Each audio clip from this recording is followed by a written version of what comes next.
the big, big thing about forgiveness is for you. Now, forgiveness and accountability go hand in hand. See, what people think is forgiveness means now I'm free. No, it doesn't. In fact, holding you accountable is a part of forgiveness.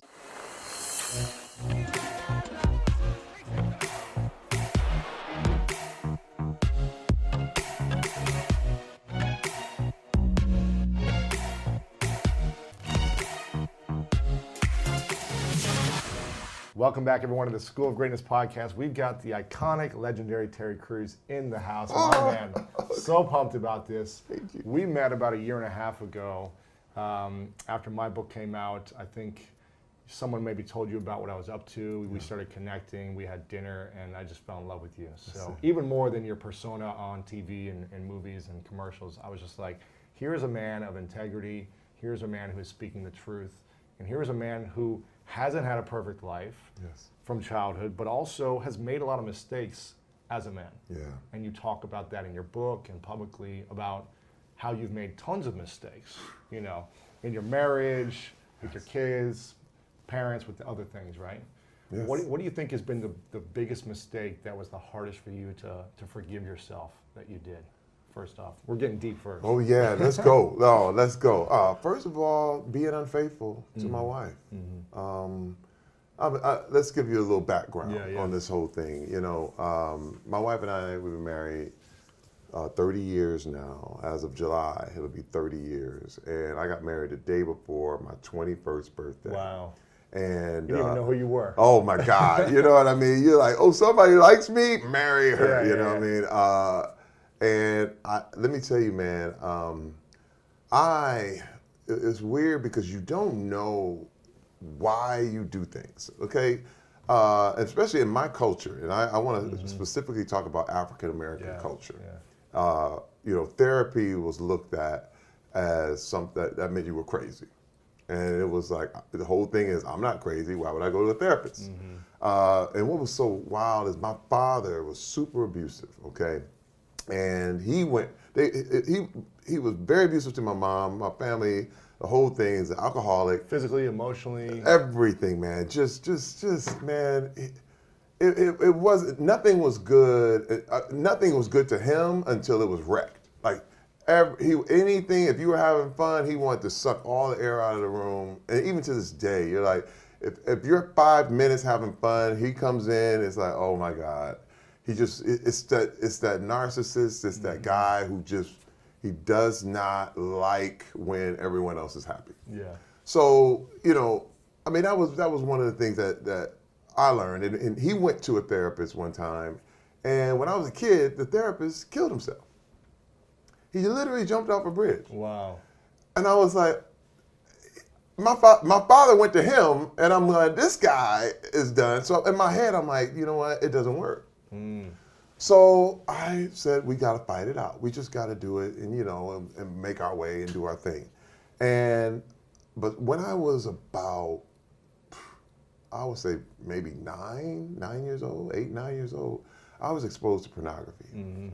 And I developed an addiction immediately, simply because, you know, you have numbing mechanisms, you know, things that can get you through. Now, I didn't drink.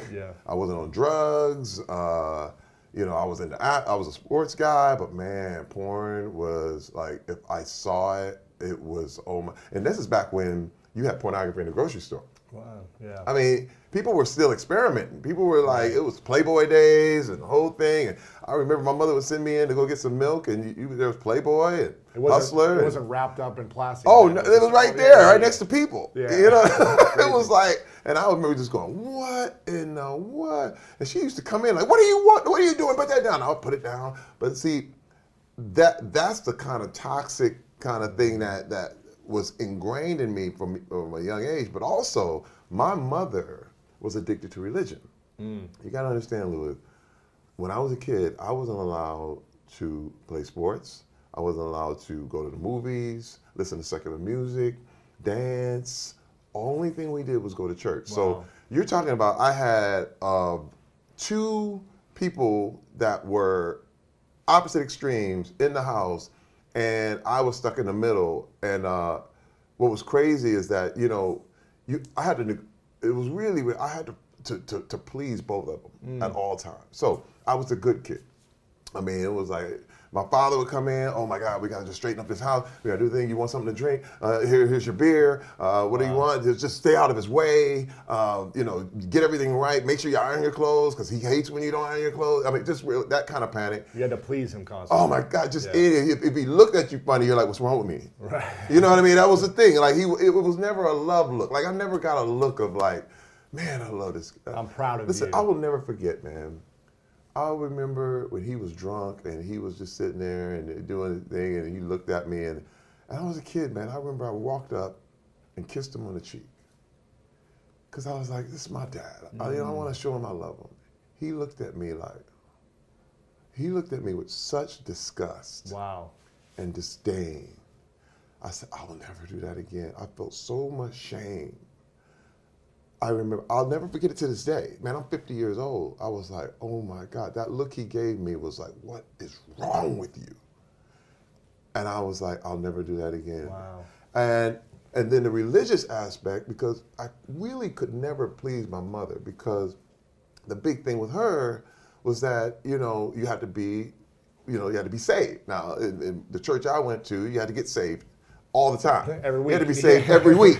And it was like, okay, give your life to Jesus every week. If you knew one sin, now the one thing that blew everybody away is back in the day, there was, the whole concept was the rapture. And that God is going to come back and he's going to take all of his saints and all the sinners are going to be left.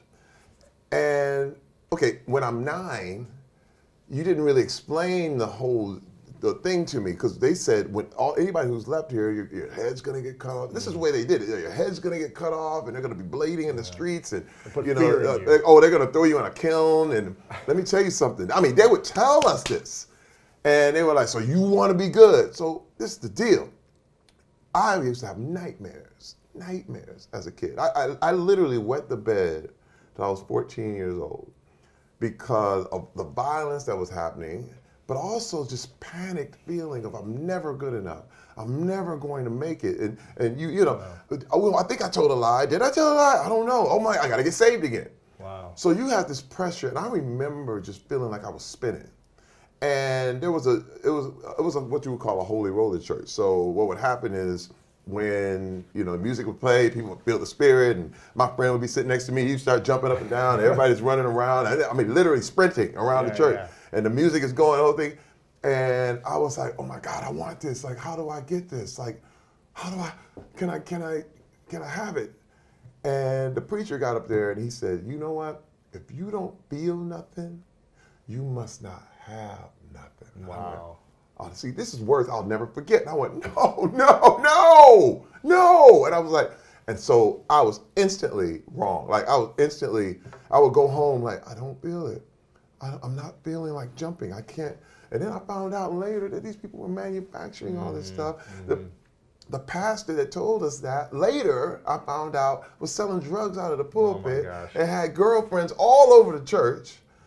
And then I found everything, it was like this lie that I was living, you know what I mean? But this was the thing, to escape pornography. Right, that helped you numb the pain, that helped you feel something. Let me tell you, it was no wrong in porn. Yeah. And I was like, oh, they're so beautiful. This is like, oh, and I just would numb out. And then, that was back in the day when cable just started. So, they had like these little channels, Playboy channel and the whole thing, and you could, back then, you could actually they would scramble it, but if you held the channel, if you remember, if you held it in between, it would come in crystal clear. Oh, yeah. And I would do that it was like porn every night. You know what I mean? I was like, man, anytime anybody was watching, it was like, and it became a stronghold. But I never told my wife. And I thought, this was the thing, when I met my wife, and I met my wife in church, and she was the best woman I've ever seen in my life. And I was like, I can't believe a woman like this would love me. I can't believe this. Well, she didn't know about you. She didn't know your shame. I told her as much as I felt she could tolerate. I remember just kind of, You know, I used to watch this porn. It was crazy. She was like, oh, really? And I was like, yeah, but I don't do that anymore. You know what I mean? But this was the thing. I thought, once I get married, it's going to be gone. Because you think, what's going to be gone? The porn addiction? Porn addiction. I thought, all I need is a real woman, and I'll be fine. You're like, see, that's the problem. I just need to cover it all up. But I never dealt with it. And what happened was, we spent, during our first year of marriage, I mean, literally months later, I was back. And I remember, because back in the day, you didn't have, you know, internet. There would be bookstores, videotapes, stuff like that. And I was just like, man, and I would feel so much shame. Lewis, I remember every time I was like, I'll never do this again. I will never do this again. 2 days later, back at it. And you just feel like, and then I just said, you know what? Everybody's lying. Then you kind of get rectified where you go, you know what? Everyone is like this. So everyone has a double life. I get it now. Everyone, you just have to keep the image. Got it. Right. You understand what I mean? Yeah. So I was just like, all right, the image is all I need to keep. And of course, you know, we can't really keep, you know, we can't really be that good. Right. So as long as you keep your image up, you'll be fine. And I did that. For how long? For the next 20 years. Wow. 20 years. Now, what happened is I was in Vancouver, and it was my first time working. I had spent 7 years in the NFL. My wife had went to the NFL with me. We've been doing all this stuff because, again, with this kind of pleasing kind of attitude, you can go really far. Like, you can get really successful doing this stuff. You know what I mean? Like, you become a machine. You know, I was the workout king. I was the business king. I was the pro. I was going to make it to the NFL. I was going to do whatever I put my head to, because you're motivated by, you're kicked into your future. Like, everything is like you beat yourself up. You know what I mean? In fact, I'm going to work out double. Right. In fact, I'm going to do triple the work. I'm going to do, you know, I got to make it, you know, and you don't take no for an answer. You are now so competitive, so like, you know, my whole mindset was now, I'm going to destroy everyone. Everyone, yeah. That was what it is. I mean, I literally, but I would smile and I would be very friendly. But you were competing against everyone. But the whole thing was, it was a ploy. Yeah. You know what I mean? And this was the thing. I finally started acting. And my first job, I was in Vancouver, and I knew I was no good. Like, because you feel like a farce. It was imposter syndrome times 100, because the first movie I ever auditioned for, it's a big Schwarzenegger movie. I'm on it, and I'm sitting there, and I would go back, and it was so bad. I remember they told me, they were like, Terry, we're not going to use you for a couple of weeks. You can actually fly back home. I was like, no, I'm going to stay. Right. I'm going to stay. And they were like, well, you don't have to. I was like, no, I'm going to stay. I'm going to, because I'm thinking I'm going to get cut or something like that. But I want to go and prove I was going to be the best actor of all time. Dude, so I'm up there, and I'm in a tailspin. I'm lonely, I'm hungry, I'm angry, and I'm tired. You're not working. Dude, I decide, and I'd been watching pornography, I decide for the first time to go to a massage parlor. And I'd heard about things, but she's like, well, I'll go get a massage. You know, you justify. Right. You literally justify. I went there and was unfaithful. And I was like, let me tell you, when it was over, I remember going back to my room, and I was like, I crossed the line. Wow.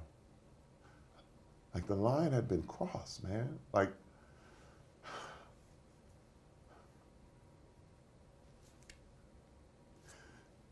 even thinking about it now, it was so dark. You know what I mean? I remember just going back in the room, and I went back, and I was like, how did I do that?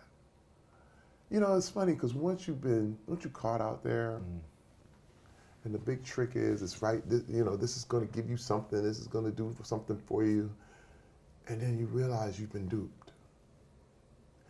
And I was in that room, and I was like, man, how could I do this? How could I do that? And I said, okay, Terry, keep this secret forever. Lock it up. I literally said, yeah, I'm going to die with this. Wow. I am going to die with this. And I never told her. I mean, and what was weird, it affected everything I did. How so? I would go home, and my wife would go, we'd see something, or it'd be a movie about something, cheating or whatever. She was like, you know what? I'm glad you didn't ever do something like that. And you feel something in your heart, yeah. And you'd be like, yep. Anything she would question me about, I would start arguments so we wouldn't get that deep. Well, why do you think, listen, you don't have any, I would never do anything like that. Why would you even think that? And it was projection. Lots of anger, and the porn never stopped. Really? Because because it's not exposed. And this is the thing, she never knew who I really, really was.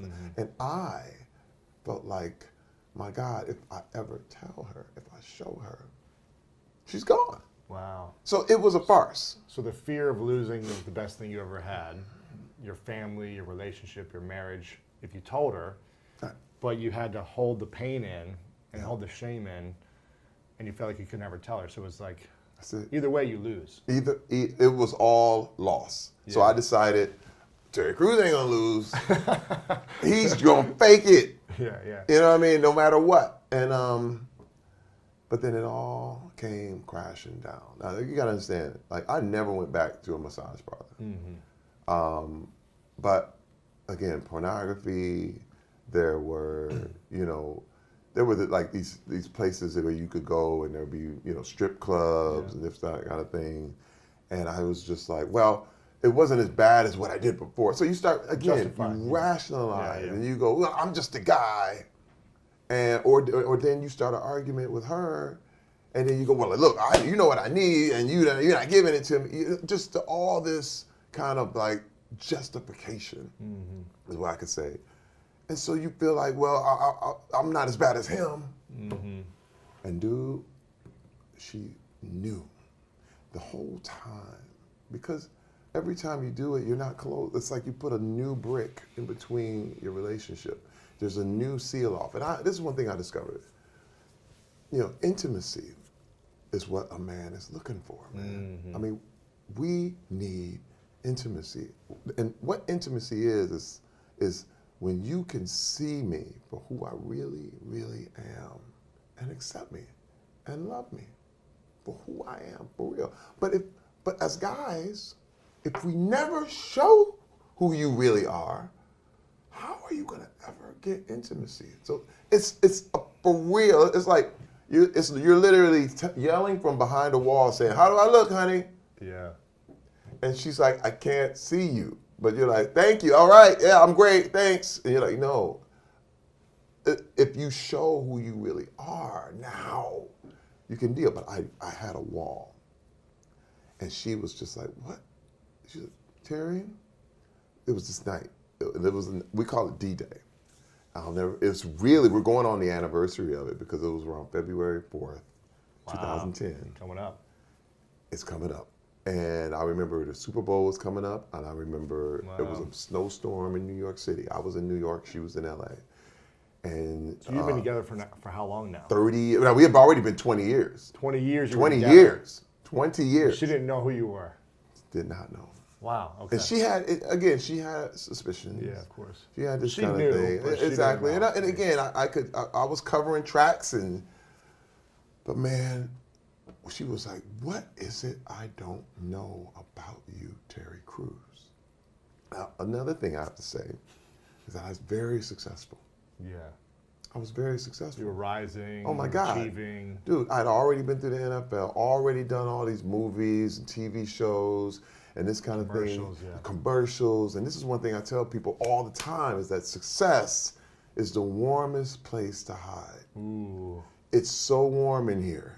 Because, first of all, remember, the image is the most important thing. So if the image is good, people are automatically like, he's good. He's got a wife, he's kids, he's got this, he's got that. Oh my God, he looks great. But inside, I knew what I was doing. I knew that my crap hadn't been exposed. And she knew. So finally, she came to me that night.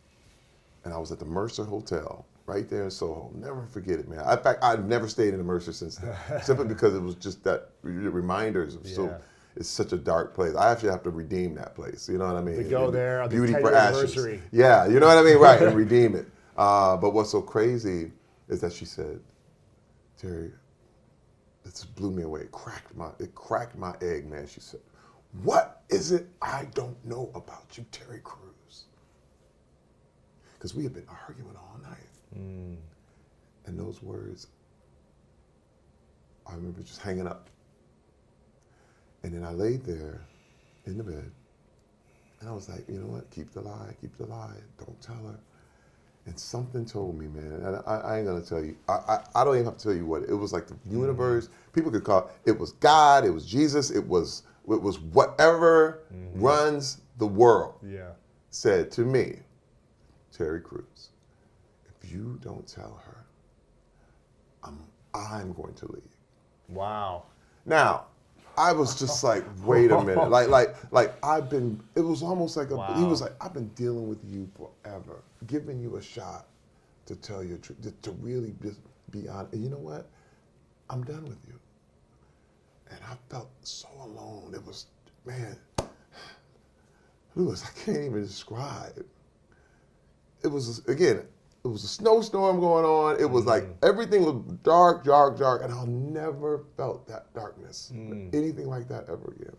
It was the only thing I could compare it to was 10 years earlier when I was in Vancouver. Wow. It was like the whole thing came back full circle. I mean, years later, right? I called her up. We talked again.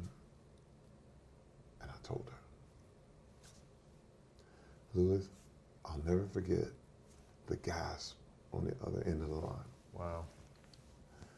It was like, oh no. And she said, oh my God. She said, Terry, don't come home. You don't have a home to come to. Holy cow. My life was over. Wow. My life was over. That right there, I was like, and then I kind of, and this is a strange thing, Lewis. You know what I was like? I felt relief. I said, good. You got it up your chest. You know what? Go ahead and leave then. Right.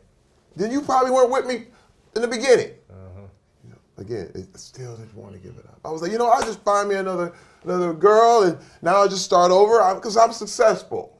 I'm successful. I already have it. The work, because see, that's the thing, Louis. Hollywood doesn't care if you lose your family. No. In fact, they're like, look, now we can book you for more movies. Right. You have more time. Yeah, you know, you have way more time. Now you're all good. And I was like, okay, you know, I'm good, fine. And then all of a sudden, again, that voice was like, okay, Terry, but it's still you. It's still your problem. You now have no family. All you have is an image that's fake. And some success and some money and yeah. And I said, oh my God. And he said, Terry, you have to hold yourself accountable. And I was like, it sunk in on me that I knew. I said, oh my God. And then I called a friend. I mean, because it was dark, and I was like, man, my wife left me, and she's done with me, and the whole thing. He said, Terry, look, I cannot guarantee you or promise you that your wife will ever come back. He said, but you have a problem, and you have to get better for you. And that's it. He said, I can't make any promises. Because I was like, you know, look, I told her and everything, so now I'm supposed to get everything back, right? No. And so I was like, I see it. I see it. And it was like a cracked egg. It was like this whole life. Like, one thing I realized is that at certain times in a man's life, he's either a fool, he's a victim, or he's a king. And when you're a fool, you're like, you goof it all up. You know, well, you know, but you think there are no consequences for your actions, but there are always consequences for every act you do, everything, good or bad. But then when you mess your whole life up being a fool, you become a victim. Now, oh my God, look, you know what? You know why I did that? Because I was black. You know what? Because I grew up in all that religion. And my father was an alcoholic. You know, he beat my mom. You know that, right? Or look at the situation. I'm from Flint, Michigan, man. It's hard. It's hard for a black man in this society, and this is the way we did it. And let me tell you, the table is always full of excuses because they're valid. Yeah. There's a lot of people against you. And you can say, oh my God, this table is full. It's like, man, this is the reason why I'm like this. And this is this. And man, you never run out. And you always stay down. Always. You always. But the king stage is when you realize, wait a minute, this is your table. Wait a minute, this is your room. You have to accept whatever you are letting into your life, good or bad. As a king, you can tell people, get out of your court. As a king, you don't have to accept any of those excuses. Yeah. As a king, you have to know that you are responsible for your life, good and bad. You did that. So as a king, if something's not right, it's your responsibility to change it. Dude, it was like, I had to go to rehab. I went to rehab. It was this place called Psychological Counseling Services. It was in Arizona. I mean, in Arizona, in Phoenix. And man, how long did you go for? Oh man, you go for a full. It's like an intensive. Yeah. Where you don't do anything. You're there for like 16 hours a day. And this is 2010. This was 2010. Yeah. So, and my wife told me she thought I would never ever do anything like that, wow. because again, I was not. Listen, we had been going to like therapy, but when you're not honest, it doesn't work. You know what I mean? Like, you're just telling the game and whatever. Dude, I went in there and I was like, this ain't me. This ain't me. And like the first couple hours, I'm like, come on, this is crazy. Then all of a sudden, I was like, oh my God, this is me. Wow. This is me. This is the problem. This is the issues. And dude, I was in tears. Wow. I was broke. I was like, I was toxic. Like, when you finally can turn the thing around and see yourself as ugly as you were, I was just so guilty. Let me tell you, it wasn't shame. It was guilt. There's a big difference. What's the difference? Shame says you are bad. Guilt says you did something wrong. The problem is, I was feeling shame since I was a kid. Yeah. As it's you. And this is the thing, when you are a shamed person, and when you try to motivate people through shame, what you're doing is constantly telling them, you are a bad person. You are like this. You are wrong. You are messed up. So you know what happens is, no matter where you go back to, I am messed up. But when you realize, wait a minute, it's not that I'm messed up, it's that I made a messed up choice. Yeah. That changed the framework for me. And I was like, and it didn't excuse anything. Now, mind you, it did not. It was, I had to say it. And the thing is, it's like courtroom. It's like a court. For you to actually be guilty, you have to say it. Think about it. There's nobody, if you never admit guilt, it will never be presented. You have to say, I am guilty. Wow. I did the crime. And it allows everyone to see you as you truly are. And I went through the process of guilt, of making sure I was guilty. I knew what, I said, I put my wife through this. I put my family through this. I did this. I did this. Now let me correct it. But see, shame you can't correct. Shame is incorrectable. You can't, there's nothing. What happens is shame, you just cover. Shame is something you just put, let's put some leaves over here. And, let's put leaves over the body. You know what I mean? It's like, there's no way you can really, shame is one of those things where you just have to like color it. Image covers shame. But when you are dealing with guilt, now you've been proven guilty. Now there's punishments. You have to make amends. Consequences. You have to you have to be accountable. There's all kinds of things, man. You have to come back. You have to forgive people who did things to you. You have to ask forgiveness for what you did to other people. Let me tell you, and I have to say this. The forgiveness that my wife showed me was when I say a card-carrying lesson for any person ever. Because, and I understand why people get divorced. I do. First of all, I should be. But this woman, this is the thing, this is the intimacy that I always wanted. because she saw me for who I was, for real. And she said, Terry, I love you anyway. Wow.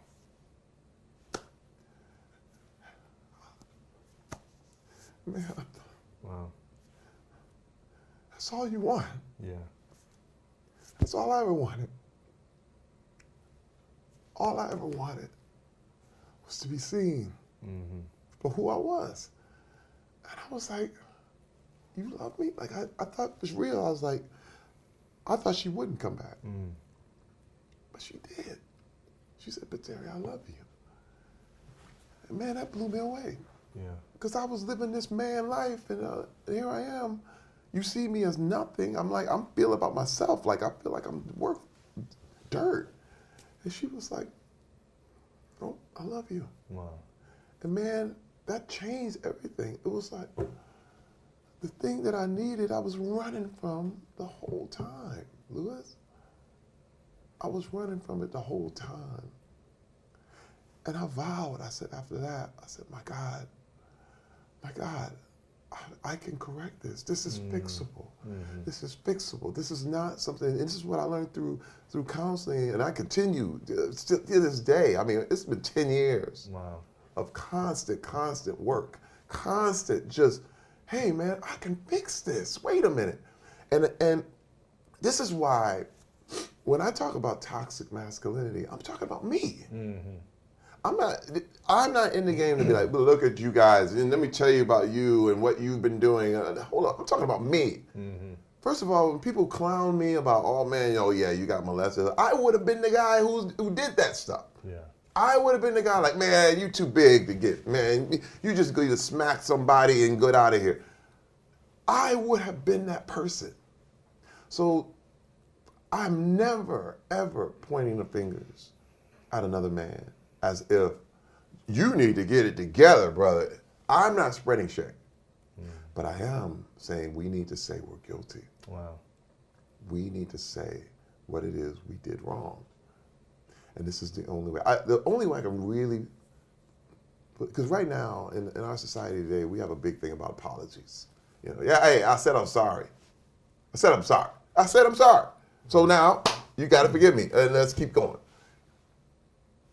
The only way I can really, really kind of put this thing down is when it's like driving drunk. You hit somebody in a car. You get out of the car. Hey man, sorry. Yeah. And then you get back in the car and drive away. First of all, that is today's version of an apology. But what we're talking about, accountability, is totally different. Yeah. Accountability is you stay there with that person you hit. Accountability is the police come. You've been driving drunk. You get arrested. Accountability, you lost your license.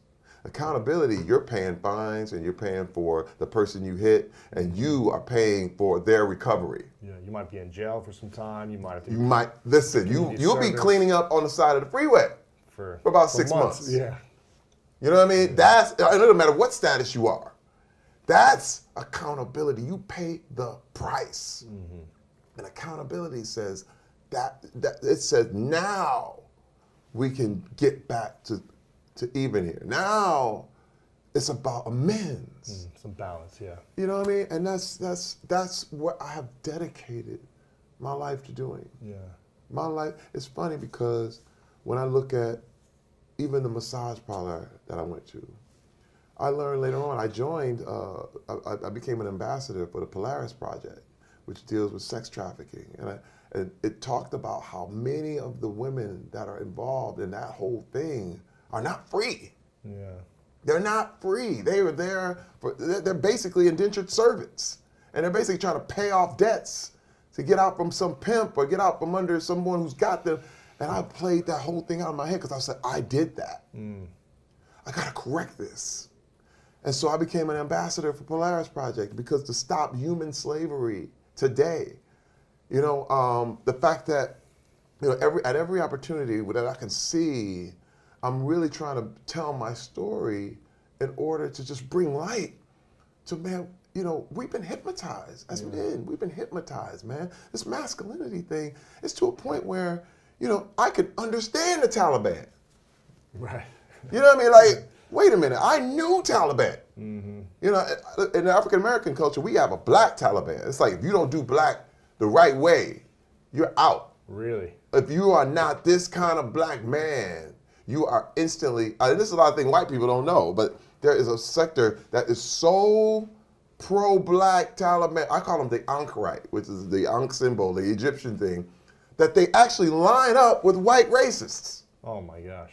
And they go attack black people. And every time about black people. And it blows your mind. This is Taliban. I was like, but it's as toxic as it comes. And I remember being like, having attitudes and things. I remember my wife would tell me stuff. We would have arguments. I was like, you know, that girl, she's got to watch what she's wearing. She said, Terry, it doesn't matter what she's wearing. Nobody should be able to touch her without her permission. I was like, yeah, but she's wearing it. It doesn't matter. Because I was in a framework and a mindset where you're like, man, let me tell you, when you come out, you start, and it's wild because it's almost like falling off a cliff. You know, you fall and you just hit the ledge. You think you're on the bottom, but you're just hitting the ledge. It's like things are revealed, and things are like, man, look.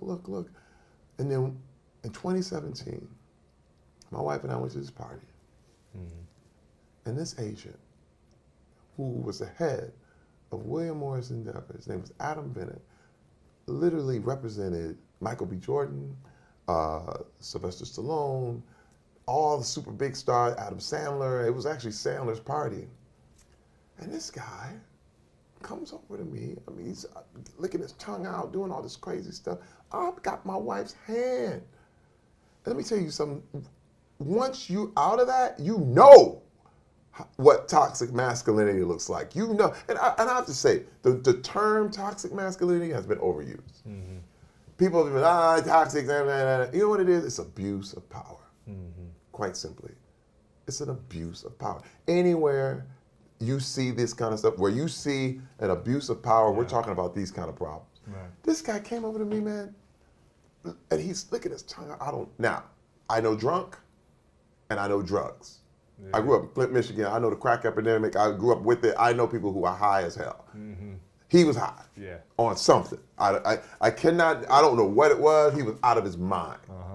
Eyes dilated, going crazy. And I'm going, what is wrong with this dude? And you're with your wife. I'm with my wife. He comes over to me. He gropes me in my gym. I mean, not even, he just grabs a handful. I'm like, hey man, get back. What are you doing? Then he's laughing and he comes back again. I'm like, dude. And I grab his hands, I restrain him, I push him back. I mean, he literally falls into other people. Wow. And I can't believe I mean, this is my agency. These are people I pay millions of dollars to. So I go, okay. My wife has seen me before in my toxic days. Get aggressive. Yeah. She's seen football days. Yeah, in the football day. She's seen me throw people over her head. Wow. Literally. Wow. She's seen people get beat down in the street. And she was like, years earlier, you know, this was during the therapy times and during our comeback time, she said, Terry, you cannot let anyone pull you into any sort of altercation because you're going to lose everything. Wow. She would always tell me, like, can't react, can't respond. Can't react. Yeah. Because this was also part of my therapy. Because I had anger. I had big anger. You wanted to fight. I said, man, that's how I got in the NFL. Yeah. 7 years in the NFL was a fight. That's all you do. Look, man, you got two good parents. You probably ain't going to make it in the NFL. No. I'm just trying to tell you. You get that kind of peaceful life. Yeah, you're too soft. You're too comfortable. Yeah. You play on pain, dude. You play on my daddy beat my mom. I'm beat your ass just like that. Wow. I'm gonna tell you, man. I'll put my head in. My holy skill is my ability to take tremendous amounts of pain. That was the deal, because I was angry. It's like jail anger. You know what I mean? I'm telling you, I knew NFL players. You put us in any prison, we'll run it. Wow. I'm just telling you, because I could go to prison now, and I know I could be fine. Wow. Because that pain was something that you like, man, don't touch me. You enjoy the fight. So you want to fight. You understand what I mean? Yeah, you look for it. You bring it. And she was like, now you're different. We have to work this.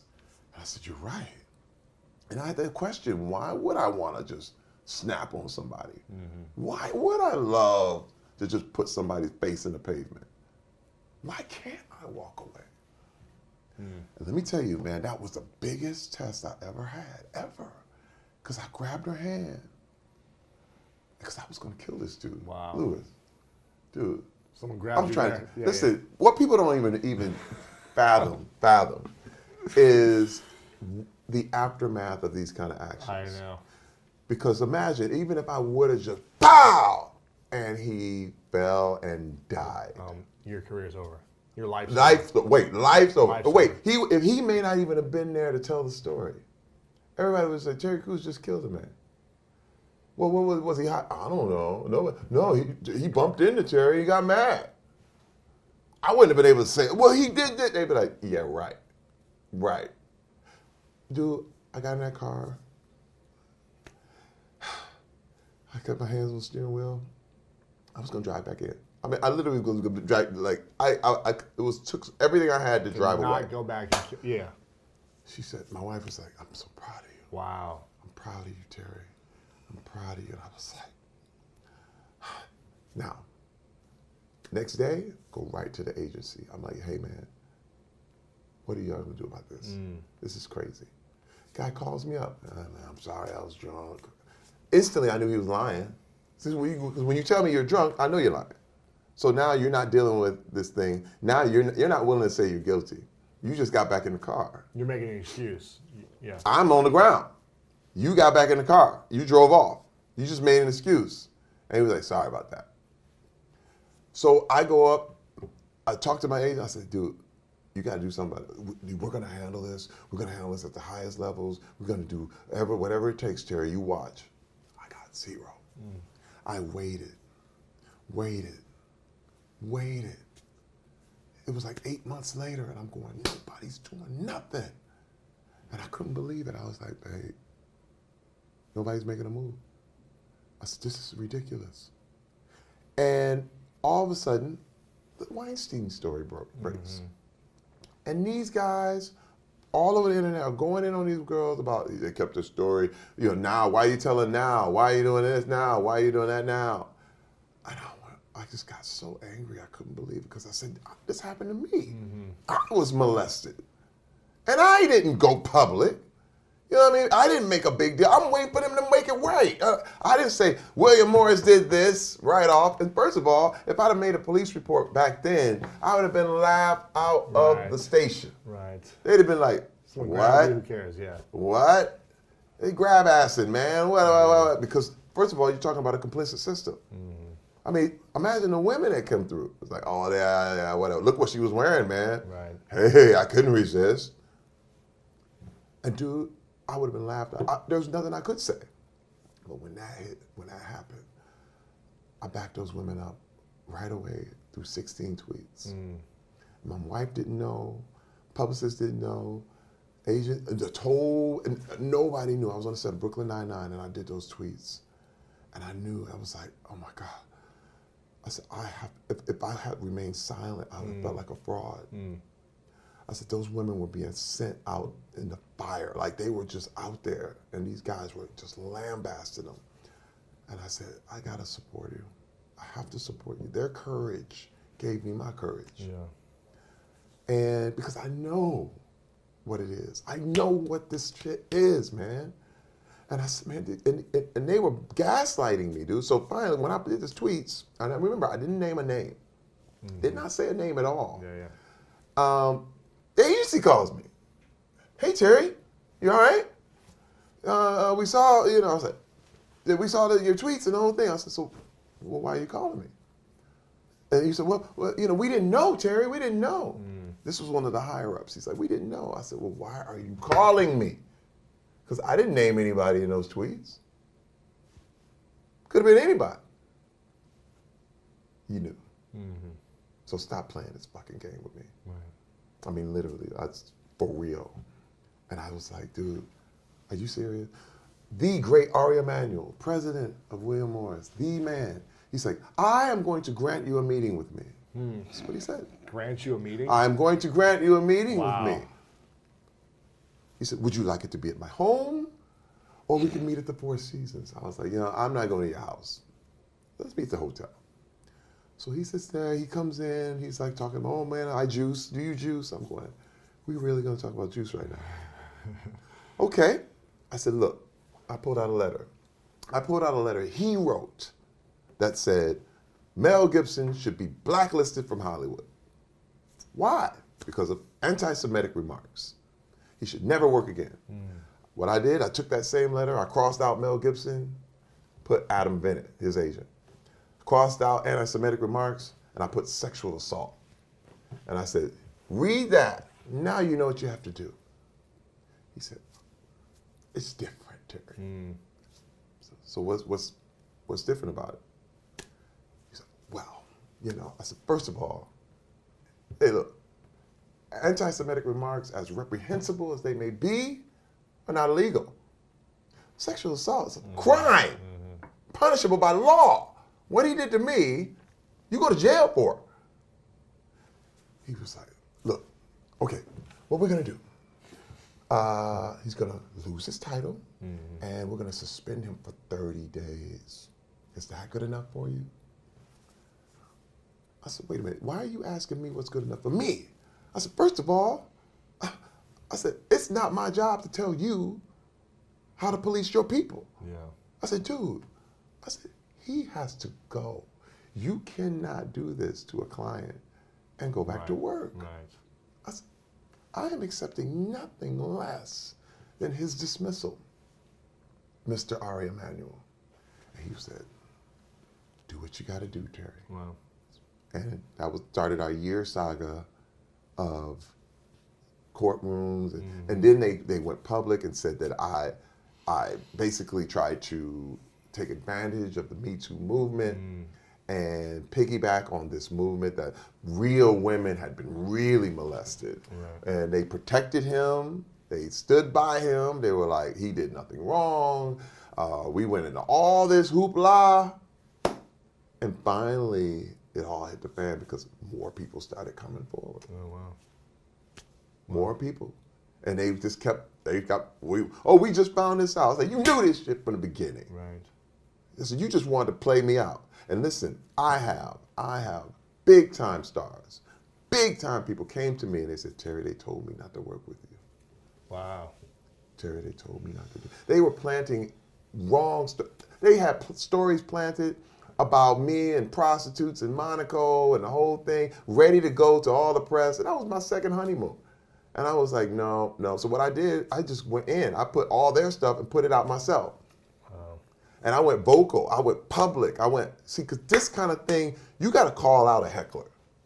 You understand what I mean? Yeah, yeah. Toxic masculinity. When these guys get mean, these people who want to abuse, they pray for your silence. Silence is violence, man. They pray you never tell. But what I did, I went on a tour. I went on Dr. Phil, I was on Megyn Kelly, I was on every talk show, everywhere, naming names. And they were like, gee. To the point where they couldn't stand it. I mean, their own clients had to be like, what's going on here, man? Right. And then he resigned. They gave me my money back because I never wanted any money. I didn't want a dime. He had to go.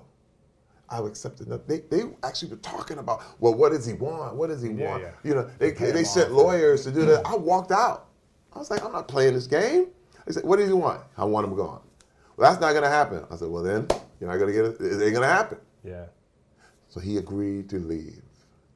And there we go. And they gave me my money back. But at the same time, I had to think, oh my God, I spent $400,000 of my own money. What is a young girl going to do? Who doesn't have the funds, the resources. What young girl who wants to be in Hollywood, get off the bus, she's trying to do it, she gets molested, she gets raped by her agent, nonetheless. What's she going to do? Not much. Nothing. Yeah. And I said, damn it, this has got to stop. I'm not having, this is a thing where we have to, as men, it's our job, and I understand my boundaries, Louis. I'm not here to talk about the white man. I'm not. Yeah. I'm not here to be like, but what about this guy? I'm talking about me. Listen, black men need to hold other black men accountable. Men need to hold other men accountable. Americans need to hold other Americans accountable. See, you see how that boundary keeps working? It might grow, it might go big. Because people were like, well, what about, because I talk about my community, and they'll say, well, what about Catholics? I'm like, hey, I'm not Catholic. Right. I got nothing to say about that. But Catholics need to hold other Catholics accountable. You understand what I mean? Absolutely. What's happened is, it's the people you're next to. It's your community. You know what I mean? Hey, man, if you live in Greenwich, Connecticut, you have to hold other Greenwich, Connecticut citizens accountable. It does, listen, and now this is what what about toxic femininity? And I heard that all the time. And I'm like, hey, man, I'll leave that so some woman can have her own conference on that. Yeah. But I can't speak for them. Yeah. I'm curious about, just the way what do you think about forgiveness? Through toxic masculinity, when someone has done something to you that you feel is wrong, and is wrong, illegal, or whether it's illegal or not illegal, you feel is wrong. Yes. Just in the way your wife forgave you, Yep. because you took accountability, you took certain actions. Maybe or maybe not, she wouldn't have forgiven you, but she did, and you're here now together. What's your view on forgiving toxic men or toxic actions that men have taken in the past but are working to improve? And I don't know anything about the agent and what he's doing right now, but how do you, in your own heart, feel about forgiveness where people have done something wrong to you? First of all, forgiveness is a requirement. I remember when Donald Sterling did all his thing. I went on a press tour. I was doing a press tour for Blended, and the whole Donald Sterling thing was going on. And I said, we need to forgive Donald Sterling. You can look it up on YouTube right now. Wow. And black people were like, hell no, blah, blah, blah. But I said, listen.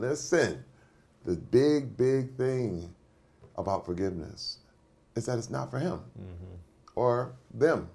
It's for you. It's for you. Now, forgiveness and accountability go hand in hand.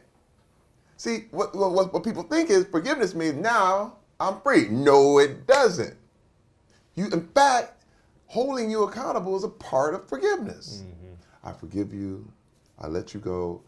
I'm filing this lawsuit.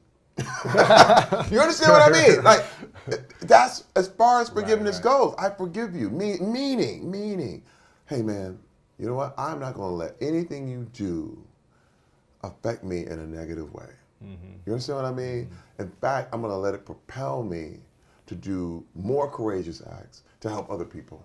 And I had to forgive my father, man. Was my that the father, hardest person my to forgive? youngest memory is my father hitting my mother in the face and knocking her out. Okay? I had to forgive him. But the thing is, forgiveness is great. But he expected, okay, so now everything's good. I'm like, no, you can't come in my house and ruin my house. Yeah. I mean, I actually forgave him and then blocked his number. Yeah.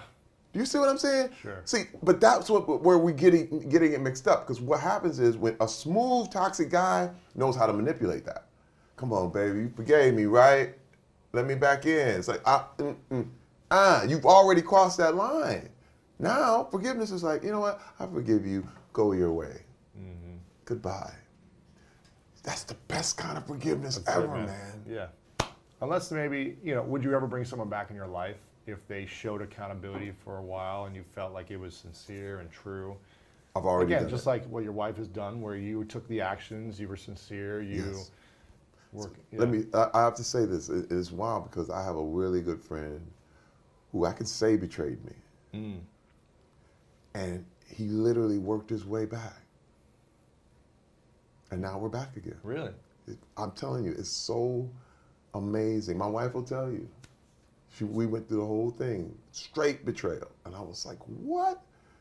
And he was really, really apologetic, really sorry, and he was really accountable. And let me tell you, now he's right back. In fact, because of what we went through, you trust even more. We're right. You see what I mean? We're closer than ever. Wow. And we talk about this stuff. And before it was an image and things he was covering, and now there's nothing there. Now we're closer. Yeah. We're actually intimate. You know what I mean? And let me tell you, my wife and I, way closer than we were before. And when I mean, man, I can look in her eyes, she looks in mine, and we go, oh, no, listen, I would say if there's a way to not go through what we went through, That's the best way. do it. You know what I mean? Hey, look, do it. Don't struggle for 20 years. I would never, ever recommend the hell. Because let me tell you, it was hell. It was hell to come back.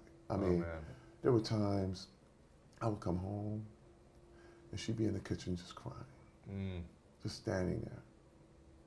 And I knew, you know, there's nothing worse than knowing you did that. And I wouldn't even have to ask. I would just come over, give her a hug. If she wanted one, I would say, can I hug you? And we just hug. And it's about empathy, man. And this is, again, with this apology thing, you know, people feel like, well, I said it once and then I don't have to apologize again. But that's saying you'll never be wrong. Yeah. You always have to be open, and forgiveness is necessary. Forgive, forgive, forgive. I have to forgive in the morning, and you forgive at night. How did you learn to forgive yourself for 20 plus years or 30 years or whatever it is of doing things that you felt like you betrayed yourself for and other people? That came from doing a lot of reading Brene Brown. She's amazing. And her dealings with shame. She's amazing. Dude, it literally told me, wait a minute, man, you are not evil. You see what I mean? Because that's the way you forgive yourself. Yeah, because you can't forgive yourself as long as you think you're evil. Right. You know what I mean? You can't. It's impossible. I am an evil person. There's no forgiveness. But when you realize, no, I did something wrong. I did bad things. I don't do them anymore. Now you can forgive yourself. Now you can start to, I don't do that anymore. I don't watch porn anymore. I don't do these things anymore. In fact, I'm working against these things. In fact, I am correcting these things. In fact, because of my vulnerability and because of my transparency, my God, it's like I'm having a therapy session right now as we talk. Yeah. And it reminds me, it was like, Terry, hey man, you're making right moves now. Yeah. You know what I mean? You're doing the right thing now. And it's so funny because you can relate it to almost like food. You know, people eat emotionally. You know what I mean? You eat when you feel bad. Yeah. You know, you might not be hungry, you might not be there, but you go, and then all of a sudden, you know, the bigger you get, the worse you feel, and you just say, this is who I am. Yeah. And then all of a sudden, you are in an unhealthy state, and you just decide, this is me, this is the way I am. And it's like, no, it's not. No, it's not, because there is an ideal weight. You know what I mean? I have never fat shamed or anything. I don't believe in it. But everyone should have an ideal weight. There's an ideal weight for you that's healthy. Yeah. And if you don't know it, you probably have a problem. You know what I mean? Right. And that's the way I'm gauging my thing. You know. Sure. And I look at this thing as, hey man, when you look at your own life, and it's constant introspection, constant correction, constant like, do it right. Do it right. Wait a minute. Why do you feel this way? I've been so mindful lately because there are times when I'm sitting around and I'm like, why am I irritated? Why am I irritated by something? And then I realized there was something I said or something I feel. Before I go into any interview, I have to check my own heart. Yeah. There's times I may be mad at my wife and I take it out on somebody in the interview. Right. You know what I mean? And you go, whoa, why did I say? Man, dude, you have no idea how deep you go. That's the deal. People are like, no, I don't. No. Listen, and this is another thing I know, the knowledge that I am capable of unspeakable evil means I can counteract it. Yeah. But when you just think, no, I would never do something like that. Don't ever say anything like that. I would never, because look, the whole country of Germany thought we would never do that. Right. Hey man, there was a time when I was a kid, we were riding the back of flatbed trucks on the freeway at 70 miles an hour and wave at the cops, and the cops wave back, beep, beep, hey, until kids started dying on the freeway. Like, maybe we should buckle up. Yeah, and there was a time when everybody just accepted, like, you can drive in the back of a flatbed truck on the freeway. Right. Do that, but you can't do it. Yeah. And those things we think we know, but I think we're just right now on the cusp of realizing who we are. I mean, look at any 80s comedy. You're like, it's cringeworthy, dude. It is bad. It hurts. You laughed back in the day. I laughed. It was funny then. Yeah. We were all like, ha, ha, ha. And you laugh. You look at it now like, oh, my God. Yeah. I can't believe I laughed at that. Yeah. Yeah. I want to respect your time because I know you got to leave. I know. I can talk. I love your stories, and I have like so many questions that I haven't even I know. I'm just letting them go. Next year, we're going to come back on. Yeah, we got more to do. I want to ask you a few final questions, Yes. and I'm going to ask you to keep them brief so I can respect your time. I'm sorry. You're good. I would listen to you for hours. I man. know. I wish this was 2 hours. Damn long, it. But you got another interview. Believe me, I know. One question is, what is it about your wife you're most grateful for? We gotta be brief with this one. Go on for an hour on this. Yeah. You know what? I guess the thing I'm most grateful for is her friendship. It's her friendship. Even if we would have been divorced, she still would have been my friend. Mm-hmm. Like, she still cared. There's nothing like having a person on earth that wants to see you win in every way. That's amazing. Like, come here, Terry, come here. Let me get that out your eye. Let me get it. Okay, you look great. Checking your jacket. Yeah, you see what I mean? Like, you see, she's like, no, straight in the back. Yeah. Man, this is why you don't have eyes in the back of your head, because you need somebody to watch you and to check you and to make sure you're right, man. She's my friend, dude. Like, that is the ultimate. That's cool. This is a question I ask everyone at the end. It's called the 3 truths. You've got a lot of truth. Yeah. And imagine it's your last day on earth many years from now. You get to pick the day, you get to pick the year, but at one point you gotta go. Let's just say hypothetical. Okay. Right? And you've done everything you want to do. You've achieved every dream. You've had the most incredible marriage, great kids. Everything you want to accomplish, it's happened. The impact you want to make in the world, it's happened. Yeah. The man you want to become, you've become it. Whew, that's a great day. It's happening. It's all happening. Yeah. But for whatever reason, all your work and your interviews and your content and your movies, you got to take them all with you. So no one has access to them anymore. They just have memories of you.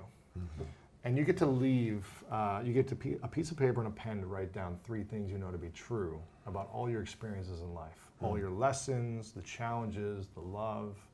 And this is what the world would remember you by, these 3 truths. What would you say are your 3 lessons or 3 truths? Wow. Number 1 is accountability. I would like to know that I gave people an example of what being accountable looks like. And that's a value that is extremely important to me. The other truth is love. I mean, love, I say this before and I'll say it again, it's impossible to love someone and control them at the same time. Most of these bad things we're talking about are attempts for people in power to control other people. And so that's where every abuse occurs, because you're trying to control what people think. I was trying to control my wife by not telling her the truth. But love gives you all the options, and then you get to pick. And if my wife loves me, like if I kept her in a cage in the basement, that's control. That's not love. Right. But when she can come and go freely and she comes home because she wants to be with me, that's love. Let's see. And the third thing, I would say creativity. Creativity. You can do it all. My thing is, I never saw, once I cracked that egg on the inside of me, like that image and who I was became one person, I could do anything. Wow. There was no rules. Go, host, act, create a furniture line, paint, do whatever. There's no rules. There's nobody to tell you, hey man, that's not what a man does. No. Creativity works like do whatever you want, whatever your vision sees. In fact, as far as you can take it. You know what I mean? Pablo Picasso said, you know, whatever you can imagine is real. That kind of creativity, man. To me, those three things, man, they can say, man, Terry did that. That's what I want. When you see all the stuff that he went for and he tried. This is a kid from Flint, Michigan, man. I never was supposed to get this. Wow. People are still shocked that I'm here. Yeah. I shocked myself. But it's through creativity. Yeah, man, those are powerful truths. Before I ask the final question, I want to acknowledge you, Terry, for your incredible heart. You know, I think a lot of people see you as this big, strong guy, and you're probably the most attractive man I've met. But you're physically fit, right? Exactly.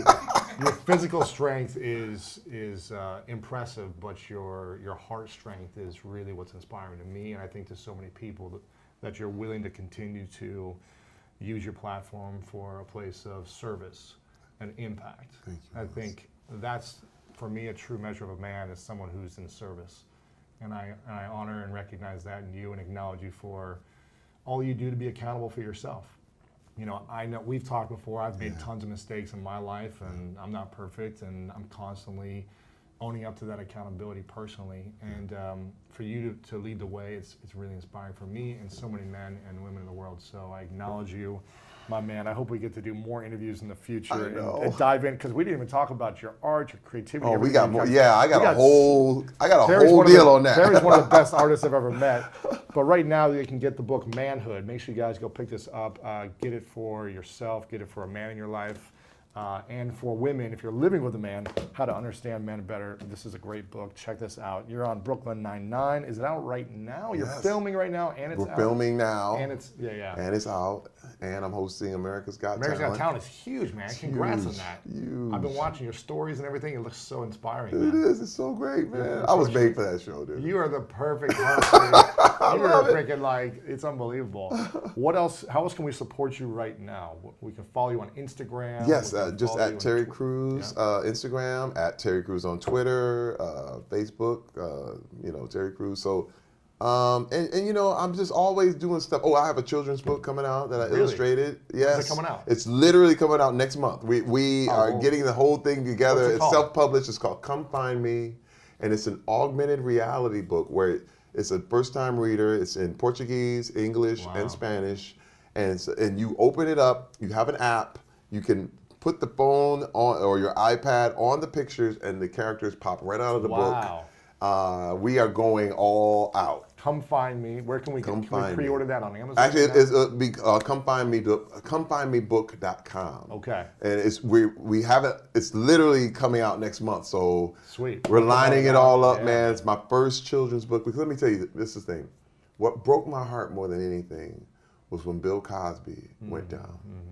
I grew up on Little Bill, Fat Albert, the whole thing, and I said, man, now that wiped out the whole legacy. I knew something had to replace that.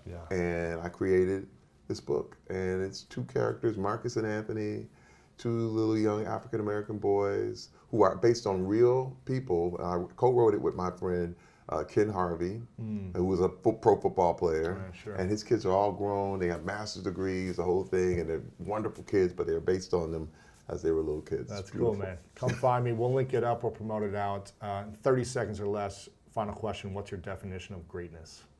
Wow. My definition of greatness is vulnerability. Because vulnerability, you have no courage without vulnerability. And there's no way you can be great until you can hear it and be vulnerable. So that's my definition. Very cool. You're a legend, man. Appreciate you, brother. Love you, man. Thank you, brother. Man, you got it.